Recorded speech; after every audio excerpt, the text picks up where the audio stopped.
Cross River was named for the place where two rivers converged to form a natural cross on the map. The town grew up around the old railroad station, and although trains had long since stopped stopping here, residents still lived by the schedules dictated by the shifts at the local farm equipment plant and the schedule of the only hospital in a 40-mile radius. On Saturday, March 15th, David Collins woke up at 5 in the morning as usual.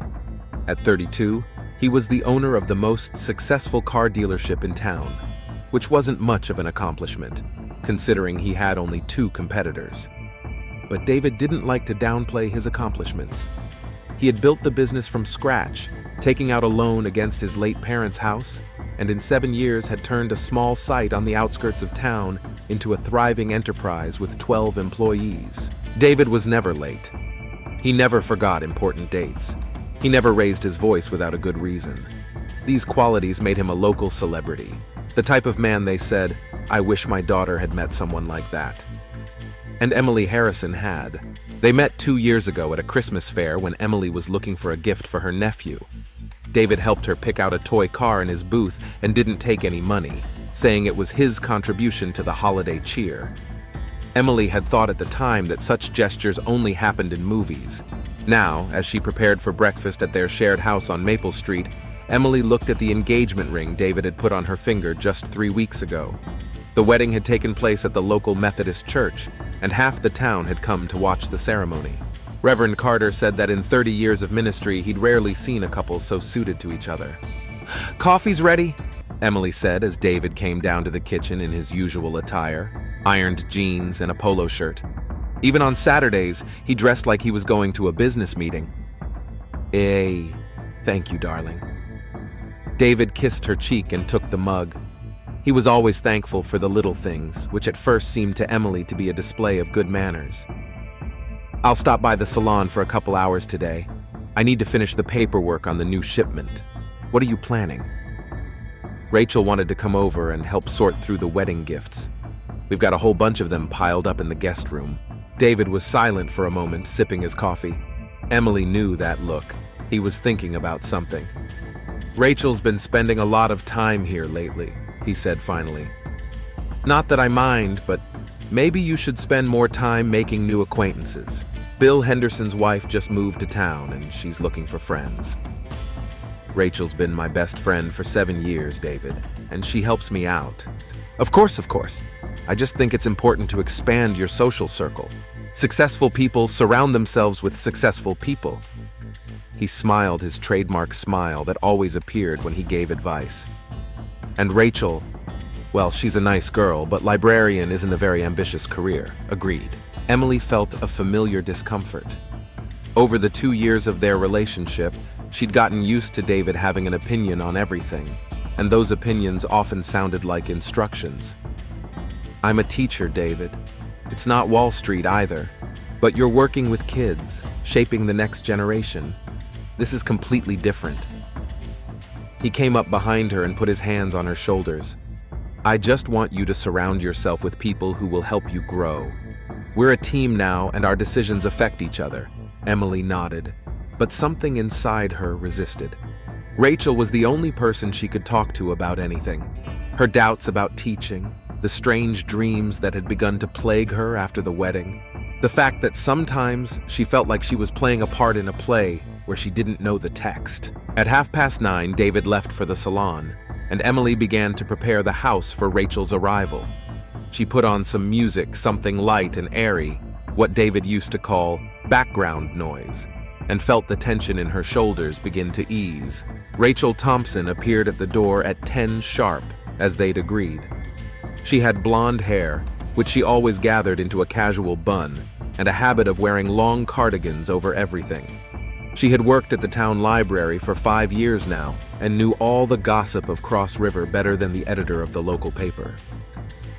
"Hi, Mrs. Collins," she said with a chuckle, giving Emily a hug. "How does it sound? You getting used to it yet?" "It's still weird. Sometimes I look around thinking you're addressing David's mom, who died 10 years ago." That's right. They went up to the guest room, where the boxes of wedding gifts stood. An impressive amount had accumulated in 3 weeks: kitchen appliances, linens, decorative plates, picture frames, and a host of things whose purpose was unclear. "Look at this." Rachel pulled an oddly shaped silver object out of the box. "What is it?" "I think it's for serving asparagus." "Really? People have special tools for asparagus?" Emily laughed, the first time she'd really laughed in days. "Welcome to the world of adult marriage. I now have hot coasters that match the napkins." "That sounds awful," Rachel said, but there was warmth in her voice. "Are you happy?" The question caught Emily off guard. She'd been expecting it, but she wasn't prepared for the answer. "Of course I am. Why do you ask?" I don't know. Do you seem tense?" "After the wedding, I expected to see you glowing with happiness, and it's like you're always worrying about something." Emily sat down on the edge of the bed, holding a gift card from David's great aunt. "Wishing you a long and happy married life," it said in calligraphy. "It's just a big change," she said finally. "David wants everything to be perfect. The house, the relationship, our plans for the future. Sometimes I feel like I can't keep up with all his expectations." "What expectations?" "He's mapped out a 5-year plan for our lives. Next year, we're supposed to buy a bigger house. 2 years from now, a baby. He's already picked out the schools our kids will go to." Emily put the card back in the box. "He also thinks I should exercise more and read less. He says physical fitness is important to our image as a couple." Rachel frowned. That sounds a little controlling." "I know it does, but he's doing it in good faith. David's just used to everything in his life being organized and efficient. He's built a successful business. He never does anything rash. Maybe I do need that kind of stability. Maybe you need a husband who accepts you for who you are." Emily looked at her friend. Rachel always said what she thought, off the cuff and diplomatic. It was one of the qualities Emily appreciated in her, though sometimes that honesty hurt. "David accepts me. He just sees my potential. Or he sees a project he wants to pursue." They spent the next 2 hours sorting through gifts and compiling a list of thank you notes. Rachel told stories about library patrons, Old Man Johnson, who borrowed the same detectives every week, and Mrs. Parker, who ordered novels and hid them in her bag as if she were buying pornography. Emily had forgotten how easy it had been for her with Rachel. They could talk about anything or not talk at all, and it didn't make things awkward. With David, silence always meant something was wrong. Either he was thinking about a problem that needed to be solved, or he was waiting for her to react in some way. At noon, David returned. Emily heard the sound of his car in the driveway and automatically straightened her shoulders.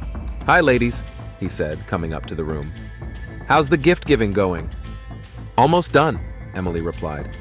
"We have enough kitchen supplies now to open a restaurant." David laughed, the sound a little mechanical. "That's good. So you'll be able to cook those dishes we saw in Southern Living magazine. I've marked a few of the recipes." Emily nodded. David had subscribed to 3 cooking magazines after the wedding and regularly left them on the kitchen table with bookmarks on the pages she should have studied. "Rachel, won't you stay for lunch?" David asked, but there was no enthusiasm in his tone. "Thanks, but I have plans," she replied quickly. "I have to get going."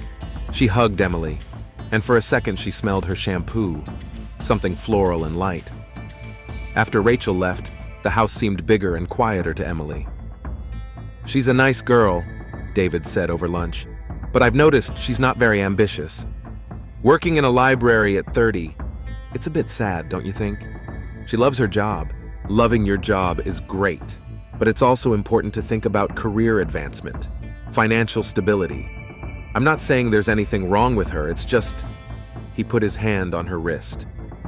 "You and I are both striving for more, Em. And it's important that the people around us share those aspirations." After lunch, David suggested a walk downtown, to show the world the happy newlyweds, as he put it. They walked down Main Street, and David stopped to talk to every person he knew. Mr. Porter from the drugstore, the Johnson family outside the post office, Susan from the flower store. They all congratulated the couple and said how beautiful they were together. David held Emily's hand and smiled his perfect smile. He talked about their plans for their honeymoon in Nashville, how they were going to renovate the kitchen, and his hopes for expanding the car dealership.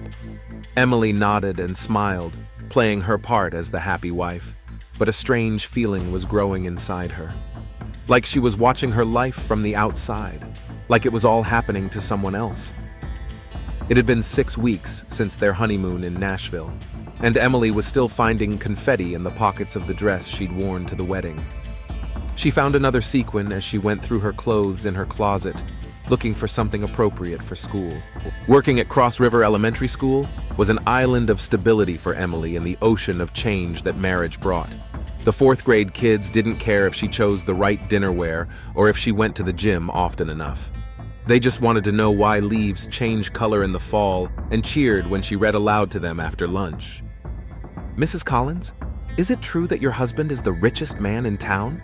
asked Madison Hughes, an 8-year-old girl with pigtails who always asked the most uncomfortable questions. "Where does that kind of thinking come from, Madison?" "My mom told my dad that Mr. Collins buys a new car every year and that you have the nicest house on Maple Street now." Emily felt her cheeks redden. In 6 weeks of marriage, she'd realized that in Cross River, private life was a luxury no one could afford. "Wealth isn't just about money," she said diplomatically. "Sometimes wealth is good friends or interesting books. Or chocolate ice cream," Tommy Watson added, and the class laughed. After class, Emily stayed late to prepare materials for tomorrow. The school emptied slowly. First the teachers and children left, then the technical staff. The hallways grew quiet, and only the sound of her footsteps disturbed the peace. She was gathering her notebooks when there was a knock at the door. "Hi, stranger." Rachel stood in the doorway with 2 cups of coffee from the only coffee shop in town. "Thought you might need some caffeine." "You're a lifesaver." Emily accepted the cup and took a long sip. "How did you know I was still here?" "Driving by, saw the lights in your classroom. Plus, I remember how you were always late after class when we first met." They met 7 years ago when Emily had just moved to Cross River from a neighboring county. Rachel had only been working at the library for a year and was one of the few people under 40 who were unmarried and had no children. What brought them together was a mutual love of books and a sense that they both fell a little short of the town's standard ideas of what young women should be like. "How are things at home?" Rachel asked, taking a seat on the edge of the student desk. Good. David set up a new system to organize our finances. We now have folders for each category of expenses. Sounds, methodical. He says budgeting is the foundation of a successful marriage." Emily gathered the last of the notebooks into a stack. "And he's probably right. His parents were married for 30 years until they died. And your parents divorced when you were 16, and they both said they were happier for it." Emily fell silent. Rachel always remembered details that others forgot or ignored. It was a different time. Different people. Rachel set her cup down and looked directly at her. "Can I ask you a personal question?" "Sure. Have you ever thought about what you want out of life? Not what David wants for you, not what society expects of you. It's what you want." The question hung in the air between them. Emily realized she couldn't answer it right away, not because she didn't want to, but because she didn't know the answer. "I want to be happy," she said at last. "And are you happy?" "I should be happy. I have everything. A house, a husband, a job I love. What else do you need?" "I don't know. Maybe the feeling that you're living your life and not someone else's." On the drive home, Emily thought about Rachel's words. She drove down familiar streets, past the house where she grew up, past the park where she and her friends spent summer evenings in high school, past the church where she'd gotten married 6 weeks ago. David was home when she arrived. He was standing in the kitchen wearing an apron, the same one they'd gotten as a gift from his Aunt Dorothy labeled King of the Grill. Something was cooking in the oven, and a cookbook was open on the table. "How was your day?" he asked, kissing her cheek. "Good, and you?" "Fine. Sold the Hendersons a new pickup truck, and they said they'd recommend me to their friends." He opened the oven and checked the contents. "I also signed us up for the tennis club." "Tennis club?" "Yeah. Bill Henderson said all the successful couples in town play tennis. It's a good way to stay in shape and network at the same time. Our first lessons are on Wednesday." Emily sat down at the kitchen table. "David, I've never played tennis. That's why we're taking lessons. He smiled his trademark smile. You'll see. You'll like it. I also thought we should start having dinner out of the house at least once a week. At the new Italian restaurant on Cherry Street. It's important that people see us together, that we're an active couple. An active couple? Someone who's involved in the community, who set the standard. He pulled a casserole out of the oven that smelled of cheese and herbs. I found this recipe in that magazine I showed you last week. Try it. Let me know what you think. Emily gave it a try. The casserole was delicious. The right combination of ingredients, the right temperature, the right serving. Just like everything David made. Very tasty, she said. I knew you'd like it. He sat down across from her. By the way, I've noticed that Rachel's been dropping by or meeting you after work quite often. Not as often as she used to. Maybe. It's just... David cut the casserole into even slices. I think it's important now that we're married to focus on our family, on building our future. And while I have nothing against Rachel, she doesn't quite understand what we're working toward. What do you mean? She's never been in a serious relationship. She's settled for a job at the library and a rented apartment. That's her choice. But I think that kind of influence can be, limiting for you. Emily felt a defensive reaction rising in her chest. Rachel is my best friend, David. She supports me. Of course she does. I'm not saying she's a bad person.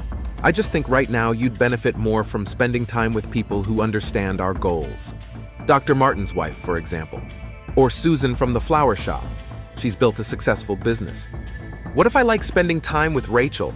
What if I'm comfortable with her? David put down his fork and looked at her with an expression of patient frustration, the same look he used with stubborn customers at the salon. Comfort isn't always a good thing. Comfort can get in the way of growth. He reached across the table and took her palm in his. I just want you to surround yourself with people who inspire you to be the best version of yourself. Isn't that what a loving husband wants? Emily nodded because she didn't know what else to say. David's logic was flawless, as always. His arguments sounded reasonable, but something inside her resisted.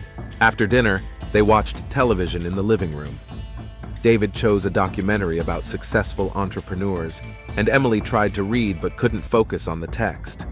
Her thoughts kept returning to her conversation with Rachel and the question of what she wanted out of life. David, she said during a commercial break, what if I want to go back to university? To university, get a master's degree, maybe in child psychology or literature, something to help me become a better teacher. David turned off the TV sound and turned to her. That's an interesting idea, he said cautiously. But it's not a good time. We just got married, and we have a lot of plans for the next few years. Buying a new house, expanding our family. I could study part-time, evenings or weekends. I admire your commitment to self-improvement. I do. But a master's degree requires time and energy that you could devote to our marriage. He took her hand. And besides, do you really need another degree to work in an elementary school? You're already a great teacher. Maybe it's not just about the job. Maybe it's about me wanting to learn. Of course learning is important. That's why I buy you all those cooking and home economics magazines. That's why we take tennis lessons. There are many ways to grow that also strengthen our family. Emily realized that the conversation was over. David turned the sound back up and they finished the movie in silence. The next day at school, she couldn't concentrate in class. The kids noticed her absent-mindedness. Tommy Watson asked if she was sick, and Madison Hughes offered her peanut butter sandwich because food helps when you're sad. After school, Emily drove to the library. She told herself she was looking for materials for her next class, but really she just wanted to be in a place where she felt calm. Rachel sat at the main desk, helping an older woman find books about gardening. When the visitor left, she approached Emily. "Twice in 2 days? That's a new record," she said with a smile. "Or are you hiding from someone?" "I'm not hiding, just..." Emily looked at the shelves of books around them. "Do you ever regret the choices you made?" "Every day. Do you?" "I don't know. I don't think so." Emily picked up a book at random from the shelf. a novel about a woman who left her hometown and became an artist in New York. Rachel, do you think it's possible to love someone and feel like they're suffocating you at the same time? Rachel was quiet for a minute. I think, she said finally, that there are different kinds of love, and some of them are healthier than others. What do you mean? There's love that allows you to grow, and there's love that requires you to become what the other person wants you to be. Rachel sat on the edge of the table. The first kind of love makes you bigger. The second kind makes you less. Emily held the book in her hands and thought about those words. On the cover was a picture of a woman standing on the roof of a skyscraper with tassels in her hands. I never thought of it that way, she said. Do you think about it now? Now I do. They sat in the library until closing time, talking about books, about traveling, about what their lives would have been like if they had been born in a different place or time. Rachel talked about her dream of opening a bookstore somewhere by the ocean, and Emily admitted that she sometimes dreamed of teaching at a university. When Emily arrived home, David was already asleep. She undressed quietly and lay next to him, listening to his steady breathing. In the darkness of the room, she thought about the conversation with Rachel and what it meant to become more or less. For the first time in 6 weeks of marriage, she wasn't sure she knew the answer. October came to Cross River with a sharp chill and rains that turned the leaves into a slippery mess on the sidewalks. Emily was watching the drops on her classroom window when the school phone rang. Mrs. Collins, your husband is on the line, Dorothy's secretary said. David never called her at school unless there was something urgent. Hello, dear. His voice sounded strained. I'm sorry to interrupt, but we have a problem. Mr. Campbell from the bank wants to meet tomorrow night to discuss a loan to expand the salon. It's very important for our future. Okay, Emily said, not realizing what this had to do with her. The problem is that tomorrow night is the night you plan to meet Rachel. I need you to be with me for that meeting. Campbell is old-fashioned. He trusts family men more than bachelors. Emily felt a familiar tightness in her chest. David, I promised Rachel I'd help with preparations for the literary evening at the library. She's counting on me. I understand, and I'm sorry. But this is our future, Em. If we get this loan, I can open a second salon in the next town over. That means more money, more stability for our family. What if I reschedule my meeting with Rachel for another day? Campbell's going on vacation next week. We only get one chance. Pause. I'm not asking you to choose between me and my friend. I'm asking you to support our family. After the conversation, Emily called Rachel. Of course we'll reschedule, Rachel said, but there was disappointment in her voice. Business is more important. It's not just business, Rach. This is really important to us. For you, I see. What are you trying to say? Nothing. Forget it. I'll see you this weekend. But David had golf plans with potential clients this weekend, and he wanted Emily to join the wives for lunch. The next weekend, they were traveling to David's aunt's house for her birthday. Then there was a business party, then the obligatory dinner with the neighbors. It was 3 weeks before Emily could pick a free hour to go to the library. Rachel was sorting through the returned books when Emily walked in. She looked tired, with dark circles under her eyes and her hair in a sloppy ponytail. Hello, stranger, Rachel said, not lifting her head from her books. I'm sorry, I know it's been a while since I've stopped by. Busy social life, I understand. Emily felt a pang of guilt. Rach, don't be like that. You know it's not my choice. Then whose choice is it? Rachel finally looked at her, and there was something new in her eyes. Not anger, but weariness. David schedules our time because he wants us to be a successful couple in town. There's nothing wrong with that. No, of course there isn't. Nothing wrong with you disappearing from all your friends' lives. I'm not gone. I'm here. You're here now, for the first time in 3 weeks.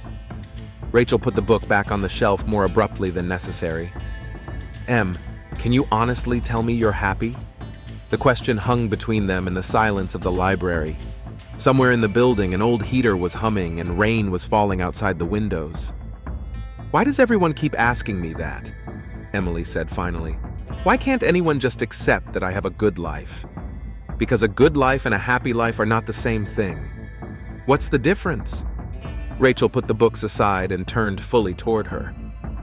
A good life looks right from the outside. A happy life feels right from the inside. Emily sat down in the nearest chair. Suddenly, she felt very tired. I don't know how to tell one from the other, she admitted. Then ask yourself a simple question. When was the last time you did something just because you wanted to do it? Not because it was right, not because someone expected it, but just because you wanted to. Emily tried to remember. Last night's dinner at the restaurant. David had picked the place. Buying a new dress last week.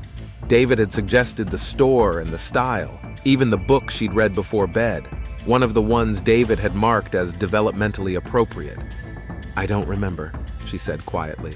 Rachel came over and sat down next to her. I'm going to say something and you might get mad at me. Speak up. I think you're losing yourself.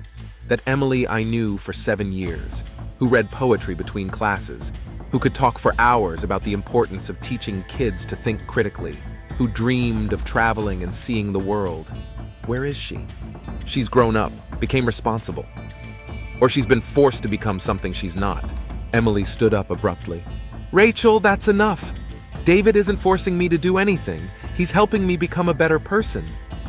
What if you were already good enough? The words hit harder than Emily expected. She felt tears coming to her eyes. I have to go, she said. Wait! But Emily was already on her way out. Outside, the rain intensified and she ran to the car, soaking wet. At home, David was cooking dinner and humming something to himself. He was in a good mood. Today, he had sold an expensive car to a young couple who had just moved to town. How are you doing, darling?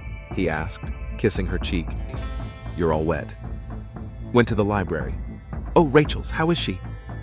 She's fine. David heard something in her tone because he turned from the stove and looked at her closely. Is everything okay? Yeah, just tired. Maybe you should spend less time in the library. It's always stuffy and dusty in there. It's not a good place to relax after work. David, Emily said slowly, what if I want to spend time with Rachel? Of course you do. She's your friend. He stirred something in the skillet. But it's important to remember balance, priorities. What if my priority is friendship with someone who's known me for 7 years? David turned off the stove and turned fully toward her. There was an expression of patient concern on his face. I think Rachel is having a negative influence on you. What negative influence? You've been, more conflicted lately. More prone to questioning things that work well in our lives. He came over and took her hands in his. I think she's jealous of what we have.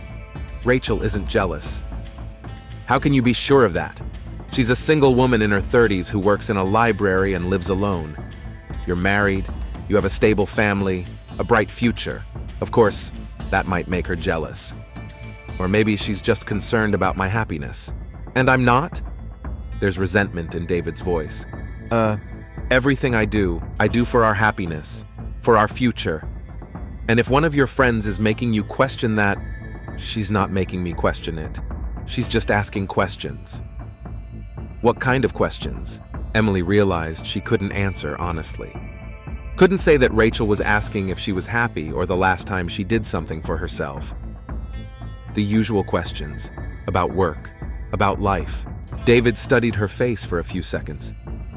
I don't want to control your friendships, but I also don't want anyone to ruin what we're building. He stroked her cheek. Maybe you should take a break from Rachel. Not forever, just until we're stronger as a couple. A break from your best friend. Temporary. To focus on us. His voice is softer, more persuasive. We've only been married a few months. It's an important time for our relationship to take shape. Outside influences can be, distracting. Emily felt something inside her resisting, but she didn't know how to put it into words. Okay, she said finally. I'll think about it. David smiled and kissed her. That's good. Now let's have dinner. I've made your favorite dish. But at dinner, Emily realized that she couldn't remember what her favorite dish was. David had made chicken with herbs and vegetables, what he'd been calling her favorite dish for weeks now, and she had never corrected him. The next day at school, Emily tried to focus on her classes, but her thoughts kept returning to her conversation with David. During lunch break, she sat in the teacher's lounge and stared at her phone, typing in Rachel's message and erasing it. Mrs. Collins. Madison Hughes stood in the doorway of the teacher's lounge. "Can I ask you a question?" "Of course, Madison, what's wrong?" "My mom says adults should do what makes them happy, but my dad says adults should do what's right. What if those things are different?" Emily looked at the 8-year-old girl who was asking a question she herself didn't know the answer to. "That's a very difficult question, Madison. What do you do? What makes you happy or what's right? I'm trying to find a way to do both." "And if you can't?" Emily's been quiet for a long time. "Then maybe you need to figure out what choices you can make when you get old." After school, Emily drove not home, but to a lake on the outskirts of town. There was a small parking lot and a wooden bench that overlooked the water.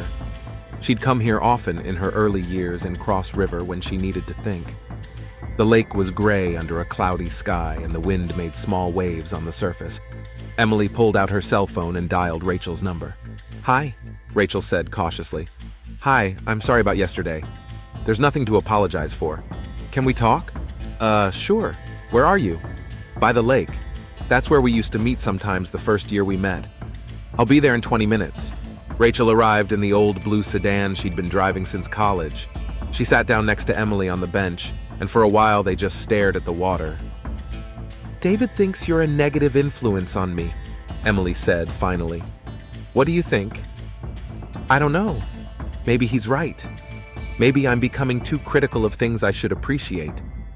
Or maybe you're starting to notice things that have always been problematic." Emily turned to her. "Rach, do you really think I'm unhappy?" "I think you're asking yourself that question, and that's the answer." "What do you mean?"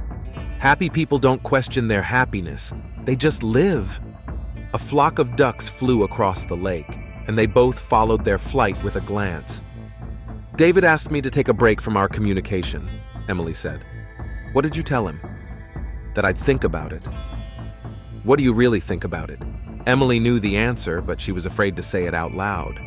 Because if she told the truth, that the idea of not seeing Rachel scared her more than she was willing to admit, then she'd have to face the questions she'd been avoiding. "I think," she said slowly, "that I don't want to lose you." "Then don't lose you." "But if David is right, if our friendship is really hurting my marriage, look at me." Rachel turned toward her on the bench. "A friendship that's based on being yourself can't harm a healthy relationship. It can only threaten relationships that require you to be someone else." The words hung in the cool air between them. Somewhere in the distance, a siren howled. An ambulance or a fire truck rushing to someone's emergency. "What if I don't know who I really am?" Emily asked quietly. "Then that's what you need to find out. And not let anyone, not even your husband, decide for you." They sat in silence until it began to get dark. Emily knew she had to go home, that David would be worried and ask questions. But for the first time in months, she didn't want to go anywhere. "Rach," she said as they climbed off the bench, "thank you for not giving up on me. Thank you for giving me a reason not to give up." On the drive home, Emily thought about Rachel's words and what it meant to be herself. In the headlights of other cars, she tried to remember who she was before David, what her dreams and fears were, what made her laugh. The lights were on at home, and she knew David was waiting for an explanation. But for the first time in a long time, she didn't feel the need to rehearse what she would say. Because for the first time in a long time, she was beginning to realize the difference between who she should be and who she wanted to be. November had come to Cross River with early frosts and that special cold that gets into the bones and stays there. Emily was standing at the window of her classroom, watching the school bus take the last of the children home, when the phone rang. "Mrs. Collins, your husband said to tell you he'll be working late tonight," the secretary said. Something about inventory at the salon. Emily felt oddly relieved. For the past 2 weeks, ever since their talk of a break from Rachel, the atmosphere at home had been tense. David hadn't explicitly forbidden her from seeing her friend, but his comments had become increasingly pointed, and their schedule of activities together increasingly tight. She gathered her things slower than usual, enjoying the quiet of the empty school. For the past month, this place had become the only place she could think her own thoughts. Rachel's blue sedan was waiting for her in the parking lot. "Get in," Rachel said as Emily approached the car. "Let's go somewhere we can talk." "Rach, I can't. David's working late. I saw his parlor light when I was driving here." Rachel looked at her seriously. We need to talk, a real talk." They drove to the old train station on the outskirts of town, the place where the trains had once stopped but now grew weeds between the rusted rails. There was a bench under an awning here, sheltered from the wind. "You look terrible," Rachel said bluntly as they sat down. "Thank you. That's very nice." "I mean it. When was the last time you had a decent night's sleep? Or eat anything other than those diet lunches David plans for you?" Emily didn't answer because she couldn't remember. David did take it upon himself to plan their meals, for optimal health and energy, as he said. I'm going to ask you something and I want an honest answer." Rachel turned toward her on the bench. "Have you ever thought about what would have happened if you hadn't married David?" "That's such a strange question. It's not an answer." Emily looked at the old rails receding into the twilight. "Sometimes. But that's normal, isn't it? All married women think about it sometimes." "What exactly do you think about?" "About what would have happened if I'd gone on that trip to that teachers' conference in Chicago that I turned down. David said it was a waste of money, but..." She stopped talking. "Or about what would have happened if I'd applied to graduate school like I'd planned before I got married? Or about what else?" Emily was quiet for a long time. Then, so quiet that Rachel could barely hear. "About what would have happened if I'd been brave enough to admit something to myself before I even met David." "What was that?" Emily turned to her, and there were tears in her eyes. "That I've never felt whole with any man. That the closest relationships in my life have always been with women, with you." The words hung in the cold air between them. Somewhere in the distance, a freight train passed, and the sound of its horn echoed across the deserted area. I know it sounds silly. I'm married. I'm supposed to love my husband, and I do love him. It's just..." She wiped her tears with the sleeve of her jacket. "It's just that sometimes I feel like I'm playing a role, that I'm pretending to be who I'm supposed to be instead of who I am." Rachel took her hand in hers. Her fingers were warm despite the cold. "And who are you?" "I don't. 7 years ago I thought I did. But then David came along, and he was so sure of what I should be that I stopped listening to myself." "And what do you hear when you listen to yourself now?" Emily looked at their intertwined fingers. "That I feel more like myself with you than with anyone else. That when we talk, I don't think about how I should sound or how I should feel. I just am. There's something I need to tell you." Rachel's voice was quiet but firm. "I'm in love with you. I have been for years. And I knew I shouldn't tell you this, especially now, but I can't pretend it's just friendship anymore." Emily felt something in her break and fall into place at the same time. It was as if she'd been wearing the wrong size shoe all her life and had finally taken it off. "Me too," she whispered. "I'm in love with you too, and that scares me more than anything." Rachel gently touched her cheek. "Why does it scare you?" "Because it means my whole life is a lie. My marriage, my plans, what everyone thinks of me." Emily closed her eyes. "What am I going to tell David? What will I tell the whole town?" "Don't think about that right now. Right now, just, be here. With me." Rachel leaned closer, and Emily didn't pull away. Their kiss was soft and tentative, as if they were afraid of breaking something fragile. But at the same time, it was full of the kind of truth Emily had avoided all her life. When they parted, Emily cried. "What now?" she asked. "I don't know, but we'll figure something out." They sat on the bench until dark, holding hands and planning impossible futures. Rachel talked about cities where they could live openly. Emily thought about how to explain to David what she herself didn't fully understand. When Emily arrived home, it was late. David was sitting in the living room with a folder of papers, but she could see that he wasn't working. The papers were untouched, and his eyes were staring out the window. "Hi," she said, taking off her jacket. "How's the inventory going?" "Finished early." He closed the folder and looked at her. "Where have you been?" "I called the school. They said you left about 3 hours ago." "I went to get some air. For a walk." "Alone?" Emily felt her heart start to beat faster. "Yes."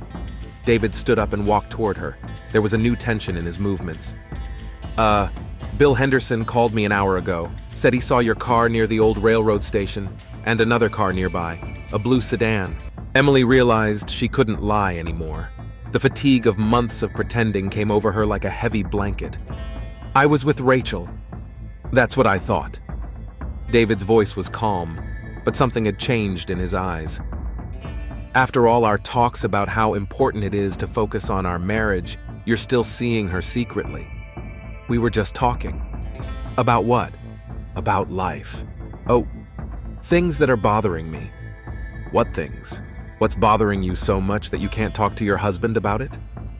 Emily looked at the man she'd married 4 months ago, at his perfectly ironed shirt, at his neatly trimmed hair, at the expression of controlled anger in his eyes. "David, we need to talk. A real talk." "About what?" "About us. About who I've become since we got married. About how I feel like I'm losing myself." "Losing yourself?" He laughed, but the sound was cold. You found yourself after we got married. You became part of a successful couple. You had a purpose, a direction in life. And what if that's not the direction I want? Then the problem is you, not the direction." David sat down on the couch and looked down at her.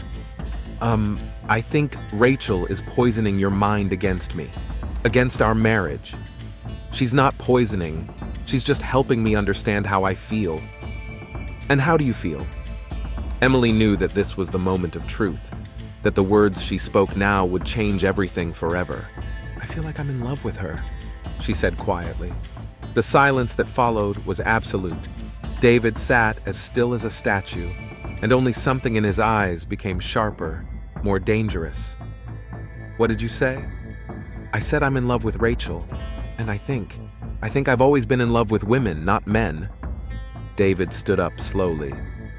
"You're telling me that you're a lesbian?" "I don't know what it's called. All I know is that what I feel for her is more real than anything I've ever felt for a man.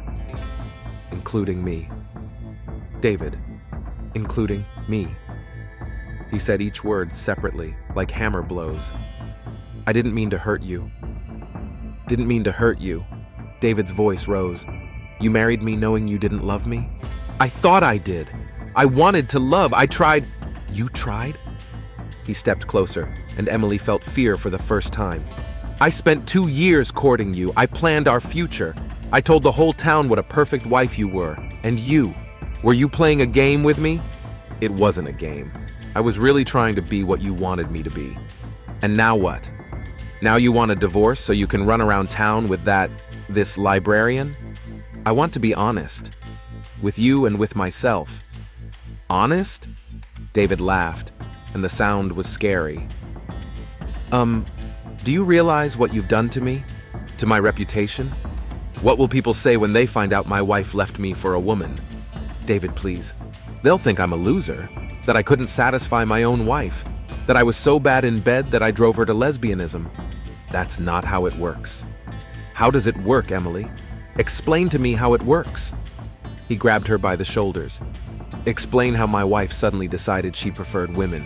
Please let me go." "No, we're not done talking." His fingers dug into her shoulders harder. "You're going to sit here and explain to me how I have to live with this shame." "David, you're hurting me." "I'm hurting you. What are you doing to me?" Emily saw something in his eyes that had never been there before, something wild and uncontrollable. "David, let me go, now." "Or what? You gonna run to your girlfriend? Tell her what a bad husband I am?" "David, you know what, Emily? I think you're crazy. I think you need help. Normal women don't act like this. Let go of me." But instead of letting go, David pushed her backwards.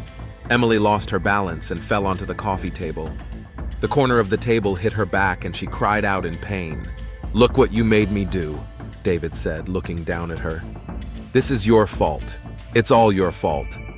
Emily tried to stand up, but David grabbed a heavy glass vase from the mantelpiece, the same one they'd gotten as a wedding present from his Aunt Dorothy. "David, no. You ruined my life," he said quietly. "You made me a laughingstock, and now you want to walk away as if nothing had happened?" He raised the vase above his head, and Emily saw something in his eyes that made her realize he was going to kill her. "David, please." "No one leaves David Collins," he whispered. "Especially not for some pervert." The vase came down with a force that would have crushed his skull. But at the last moment, Emily rolled to the side, and the glass shattered on the floor where her head had been a second ago. David stood with the shard of vase in his hand, breathing heavily. There was a look of surprise in his eyes, like he couldn't believe what he'd just done. He began, but Emily was already running for the door. She grabbed her car keys and ran out into the night without looking back. David yelled after her, but she didn't stop. She started the car with trembling hands and drove away from the house, from her husband, from the life that had just collapsed. She didn't know where to go, but her hands turned the wheel toward Rachel's apartment, because for the first time in her life she knew exactly what she wanted. She wanted to be safe. And safe meant only one thing to her now: to be with the man who loved her for who she was. Emily sat on the couch in Rachel's small apartment, wrapped in a blanket but still shivering. Her back was bruised from hitting the coffee table, and her hands had David's fingerprints on them. Rachel was making tea in the kitchen, and the sound of the kettle boiling was the only thing that broke the silence. "We should call the police," Rachel said, returning with 2 cups. "And tell them what? That my husband found out about my cheating and got angry? He tried to kill you." Rachel sat down next to her and gently touched the bruise on her arm. "That's not anger. It's attempted murder. Who's gonna believe us? David is a respected businessman in town, and I'm the wife who left her husband for a woman." Emily took a sip of hot tea, feeling warmth spill over her chest. "Half the town will think I got what I deserved. Then we'll leave. Tonight. We'll pack your things and go somewhere where no one knows us." Emily looked at the woman she was willing to ruin her life for. Rachel sat with her hair disheveled in her old pajamas, the same determination in her eyes that had helped her survive in a new city 7 years ago. "What about your job? Your life here? My life is where you are." Rachel took her hand. I'm serious. We could go to Portland, or Austin, or Canada, start over. And live on what? I don't have any money except what's in my joint account with David. And you? I have savings, and we'll get jobs. I can work in any library, and you can work in any school. They sat up until dawn, planning their escape and trying not to think about what they were leaving behind. Emily dozed intermittently, waking at every sound outside, expecting to see David's silhouette in the window. But David didn't come.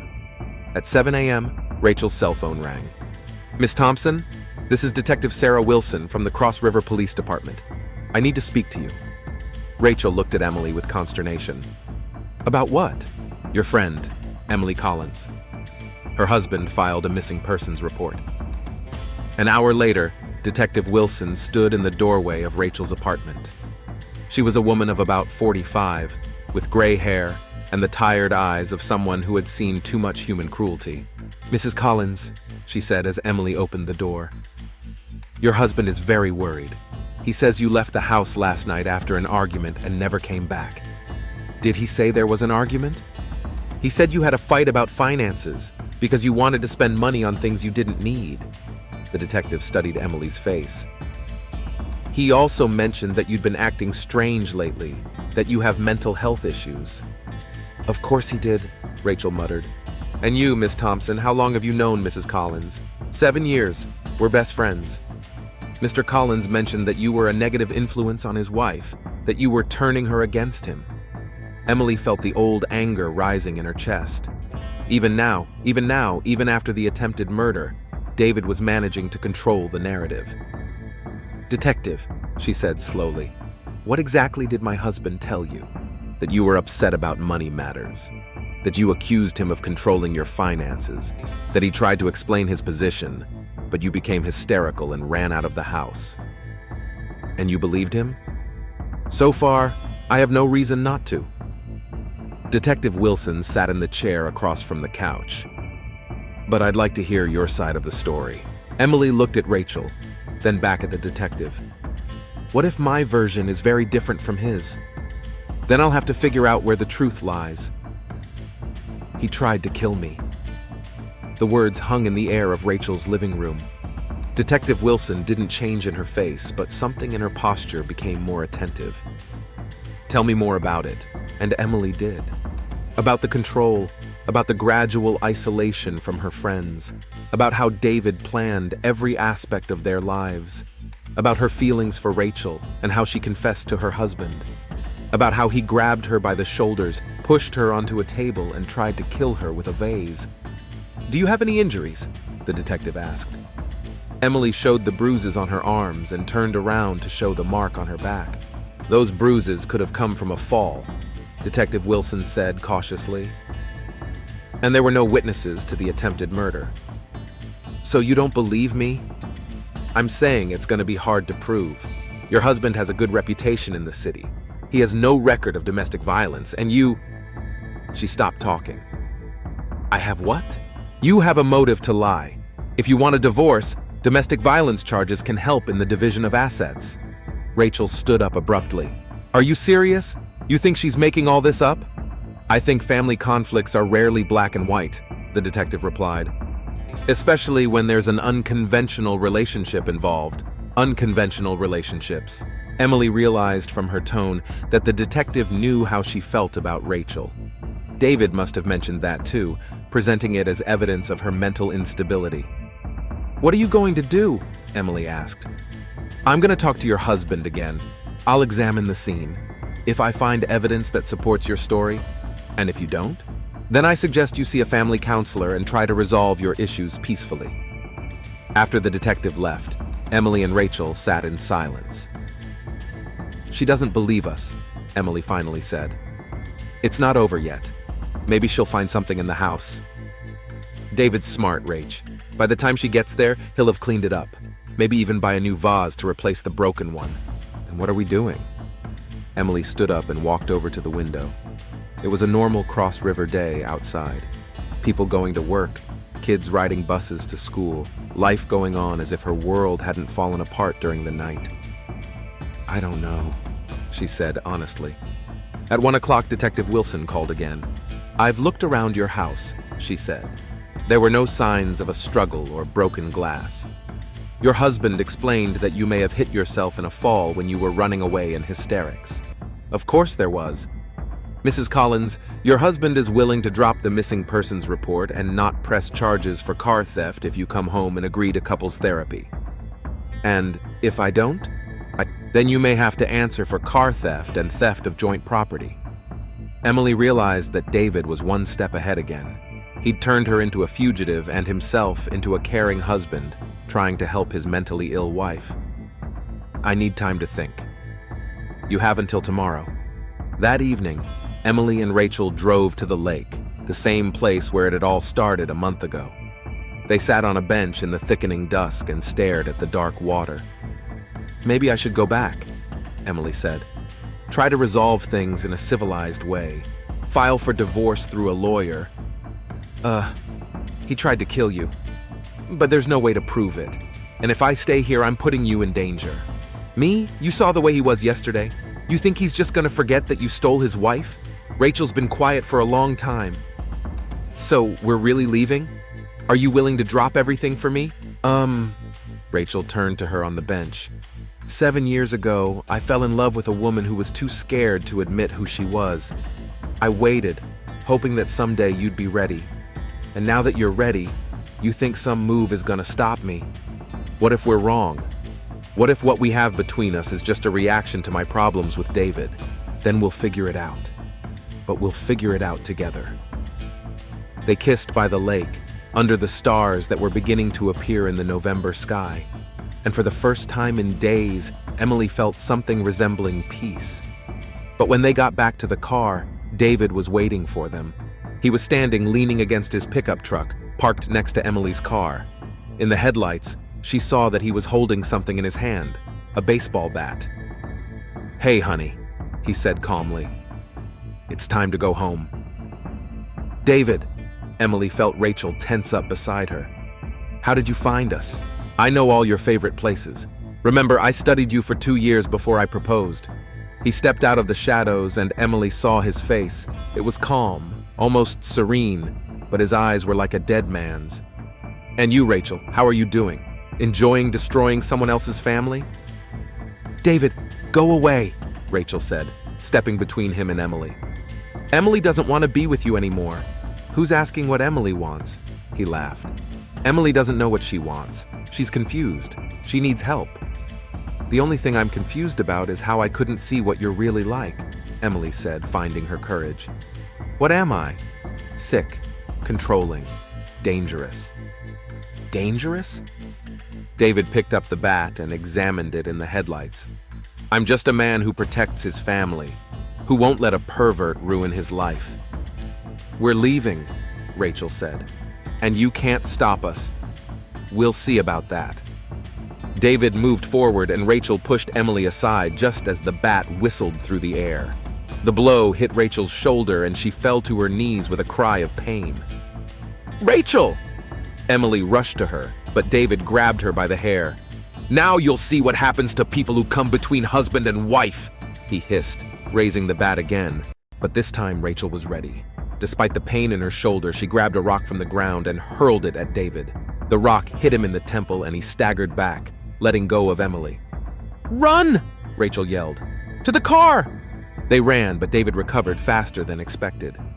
Emily heard his footsteps behind her and realized he was catching up with them. At the car, Rachel couldn't find her keys. They had fallen out of her pocket during the fall. David was already a few meters away from them. "I'm sorry, darling," he said, breathing heavily. "But now you're both going to have to disappear. I can't have you telling anyone about what happened here." He raised the bat, aiming for Emily's head. But at that moment, a voice came from somewhere in the darkness. "Police, put the gun down!" Detective Wilson was standing by her car with a gun in her hand. Behind her were 2 other officers. "Mr. Collins, put the bat on the ground and step away from the women." "Detective," David changed instantly, turning on his usual charm. "It's lucky you're here. My wife and her friend attacked me. I was just defending myself." "Put the bat on the ground, now." Sure. David slowly put the bat down but didn't let it out of his hands. "You see, what happened? I saw what happened. I've been following you for an hour." "You have? But why?" "Because something in your story didn't add up." The detective didn't put the gun down. "Put the bat down, Mr. Collins." "I don't understand. Your neighbor, Mr. O'Connor, called me this afternoon. Said he heard screaming and the sound of breaking glass from your house last night.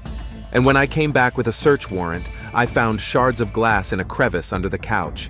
Shards of a vase that someone had tried to pick up and throw away, but had done so in a hurry." David's face changed. The mask of charm had finally slipped away completely. "That bitch ruined my life," he said quietly. "She made me look like a fool in front of the whole town." "Put the bat down, Mr. Collins." Instead, David gripped the bat tighter and looked at Emily with such an expression of hatred that she felt a chill in her bones. "If I can't have you, no one else will have you." He swung the bat, but Detective Wilson was faster. The sound of the gunshot echoed across the silent lake, and David fell to the gravel of the parking lot. In the silence that followed, the only sound was heavy breathing, and the distant echo of the gunshot echoing off the water.